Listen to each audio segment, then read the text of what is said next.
Inuyasha was the first anime I ever saw. 4 years old, randomly awake at 4 AM, turning on Cartoon Network and hoping for Pokemon, I instead got smacked in the face with Inuyasha and Sesshomaru fighting inside their dead father's corpse in the border to the afterlife. At that age, kid me was too enthralled by what I was watching to hit the guide button on the remote and learn the name of the show, so when I fell asleep on the couch, I woke up not knowing what I had just seen. Years later, I'd come to learn that it was Inuyasha, one of the most popular anime of its time. Last year, I finally gave it a watch, and I really wanted to like it. The first 30 episodes of the show are amazing, but once Koga gets introduced, it feels like the creative direction starts tripping over itself. There's still a lot of good moments after this point, but the tight construction of the show that made these first episodes so good is infrequent at best from this point on. Koga's actually the perfect jumping off point for this, because of how his handling in relation to the other characters really undercuts the importance of putting the sacred jewel back together. You know, the thing that's been Inuyasha and Kagome's central goal from the very first episode. This is also the point where Kagome's idiocy and narrow-mindedness really comes into play, something that becomes increasingly grating as the series goes on. Her unwillingness to let Inuyasha do anything to Koga after Koga led his clan through the massacre of a whole town in cold blood, kidnapped Kagome, tried to kill Inuyasha, and has multiple sacred jewel shards that their gang is trying to get before Naraku gets to them, makes her look like a giant fucking moron. While yes, Kagome had already shown a childish pettiness when it came to her liberal use of the beads of subjugation against Inuyasha, she hadn't come anywhere close to looking this dumb in the previous episodes. In fact, she was written to be pretty tactful most of the time. It's this section of the anime where she takes a turn into the pointlessly mean when it comes to the beads, all while acting like a dumb schoolgirl when it comes to Koga. That sort of naivete was fine in the early part of the show when Kagome was still pretty new to the world of demons and magic and shit. But by the time we get to Koga, Kagome should have been experienced enough to have a clue. By this point, she'd not only met Inuyasha, but also Shippo, Moroku, Sango, Kilala, and Naraku, seen Inuyasha fight a bunch of different demons, walked into multiple town-sweeping massacres, and gone to the straight-up purgatory dimension to battle Sesshomaru with Inuyasha inside of Sesshomaru and Inuyasha's dead dad. Any innocent misconceptions she could have had should have been gone at this point, but around Koga and all of the frankly heinous stuff he did before Inuyasha bailed his ass out, she seemingly reverts back to the girl she was when she first fell down the well. It's like clockwork every time Koga shows up. He and Inuyasha get into an argument, one of them brings up getting violent, but regardless of who actually made the threat, Kagome just goes, "Sit boy," and Inuyasha faceplants. Sit Boy has been debated to death by the Inuyasha fandom, but I'll give my thoughts here before we move on to the issue that made me drop the show altogether. The beads as a tool are not inherently awful. In a show about raging demons, they would have made for a great way to stop Inuyasha if he couldn't control his bloodlust during a demonic transformation. But I detest the idea that they are of any comedic value, or that since it causes Inuyasha no physical pain, it's suddenly okay.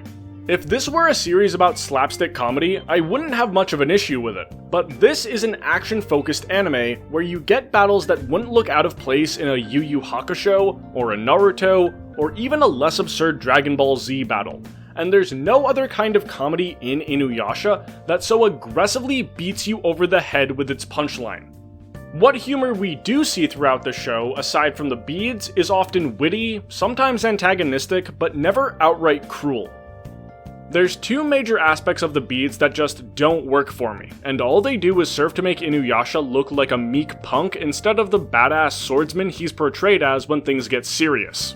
Firstly, there's no getting even with Kagome. Some of the "sit boy" moments are so pointlessly mean, but Inuyasha never even gets the slightest bit of comeback at Kagome for how he's treated in those moments.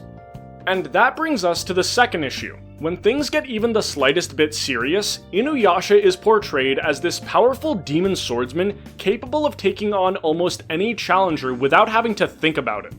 Now, of course, you don't want him to be like that all the time, and the series does do a good job of giving him softer moments, but there's a big difference between letting his character grow outside of him being a fighter and literally shoving his face in the dirt like he's worthless because Kagome was miffed he didn't notice her new haircut. To me, this heavily undercuts the rest of Inuyasha's character. And before anyone compares this to Sakura hitting Naruto, a punch to the back of the head, while demeaning, is still miles away from what Kagome does to Inuyasha. Imagine if, instead of hitting Naruto, Sakura rubbed his face in mud. That's without mentioning the massive power discrepancy with Kagome and Inuyasha compared to Sakura and Naruto, and how Inuyasha was once able to free himself from the beads, only for Kagome to trick him into putting them back on so she could retain this control over him. The use of the beads in Inuyasha was fundamentally flawed, in how it made the main female protagonist look cruel and petty, and the main male protagonist look like a dumbass. Moving on, the pacing of this show is abysmal. Even if you completely ignore the filler, so much of what happens once you get close to the 100 episode mark feels like the show is running in circles. It spends like 15 episodes building up to a big fight with Naraku, finally telling the backstory of the man who became this monster by selling his soul to millions of demons. It feels so much like this is the climax of the show.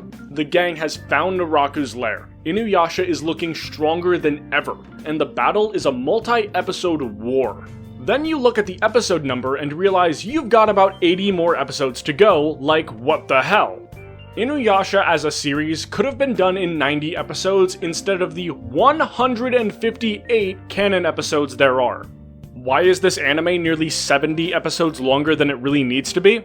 Because this show has a fetish for running in circles. So often, it will feel like the characters are on the brink of making a major move or causing a significant shift in the story, only for the plot to take a dumb detour to make sure they don't.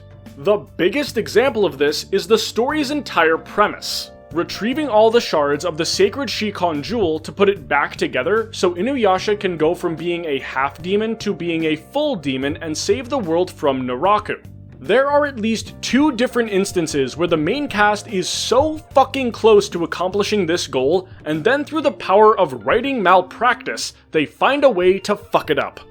One of these instances takes place way too early in the story for you to ever buy that it's actually going to happen, but the characters look no less dumb for fumbling it at the 1-yard line.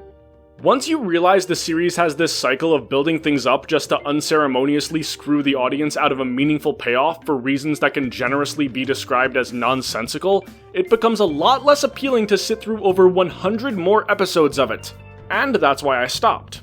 Except in my case, I got to episode 169, when Kagura dies, because I was so desperate to see something that made me like the show in the way the first few seasons did. By this point, I'd been skipping all the filler and sleepwalking my way through a lot of episodes just waiting for something interesting to happen to push the story in a meaningful direction. And her death seemed like a good place to get off the bus, because I could just not care less about Inuyasha and Kagome and the rest of the protagonists up till this point.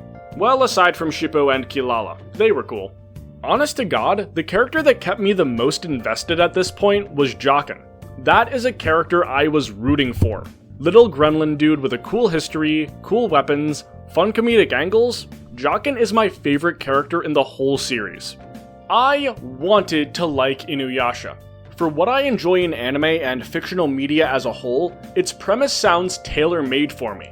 I love this sort of campy battle bullshit, especially when there's a romance or two mixed in. But time and again, I felt like this show was giving me the runaround, preventing meaningful progression for no clear reason. Whether you agree or disagree, tell me in the comments. Maybe you can show me something I didn't see.